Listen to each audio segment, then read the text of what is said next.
இன்றைக்கி நம்ம சேனலில் பாசிப்பருப்பு வச்சு எப்படி மாவு உருண்டை செய்கிறதுன்னு பார்ப்போம். அதுக்கு நான் 1 கிலோ அளவு பாசிப்பருப்பு எடுத்திருக்கேன். அதை நான் ஒரு பாத்திரத்தில் போட்டு நல்லா அதை வறுத்துக்கணும்.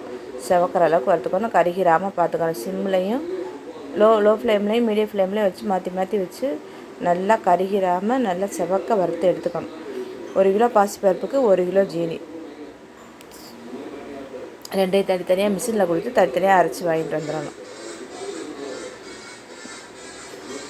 2 மிஷினில் கொடுத்து தனித்தனியாக அரைச்சி வாங்கிட்டு வந்துட்டு அது 2 மாவும் தனித்தனியாகவே அரைச்சி கொடுத்துருவாங்க. ஜீனி கட்டிப்பட்டுரும். அதனால் நம்ம அது 2 மாவையும் ஒன்றாவே சேர்த்து நம்ம நல்லா மிக்ஸ் பண்ணிடணும். பெரிய பாத்திரத்தில் போட்டு மிக்ஸ் பண்ணணும். நான் சின்ன பாத்திரத்தில் போட்டு மிக்ஸ் பண்ணிக்கிறனால கொஞ்சம் சிரமமாக இருக்குது. நீங்கள் நல்லா ஒரு பேசனில் போட்டு 2 மாவையும் நல்லா கையோடனே மிக்ஸ் பண்ணி வச்சுருங்க. வச்சுட்டு ஏன்னா அந்த கட்டிப்பட்டு போகாமல் நல்லாயிருக்கும். அதுக்கப்புறம் நம்ம தேவையாக எவ்வளவு உருண்டை பிடிக்கிறோமோ அதுக்கு தகுந்தமான அளவுக்கு மாவு எடுத்துகிட்டு நம்ம தனியாக உருண்டை பிடிச்சி வச்சுக்கலாம். அவ்வளோதாங்க. எல்லாத்தையும் நல்லா மிக்ஸ் பண்ணி வச்சுட்டு நான் கொஞ்சமாக மாவு எடுத்திருக்கேன். இப்போ நெய்யை சூடு பண்ணியிருக்கேன். நெய்யை சூடு பண்ணி அதில் ஊற்றி ஒவ்வொரு உருண்டையாக நம்ம நல்லா கையை வச்சிடாமல் கரண்டி வச்சு நம்ம நல்லா கிண்டி விட்டுட்டு சூடு பொறுக்கிற அளவுக்கு இருக்கும்போது நம்ம உருண்டை பிடிச்சி எடுத்துக்கணும். இதே மெத்தடில் தாங்க எல்லா உருண்டையுமே நம்ம பிடிக்கணும்.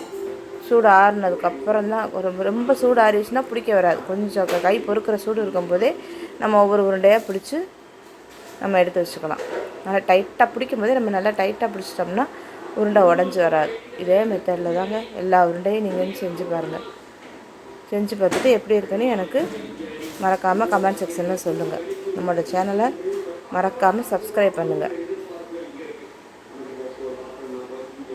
இதேமாதிரி நம்ம எல்லா உருண்டையும் செஞ்சாச்சு. இதே மாதிரி ரவையிலையும் இதே மாதிரி ஒரு உருண்டை செய்யலாம். அதுக்கு நான் ஒரு நாளைக்கு ஒரு வீடியோ போடுறேன். இந்த மெத்தடில் இதை நான் சொன்ன அளவு குவான்டிட்டி மாறாத அளவுக்கு செஞ்சீங்கன்னா கரெக்டாக இதே அளவு உருண்டை வரும். இதுக்கு ஒரு 70 உருண்டை வருதுங்க இந்த மாவுக்கு, இந்த சைஸில் பிடிக்கும்போது. தேங்க்யூ.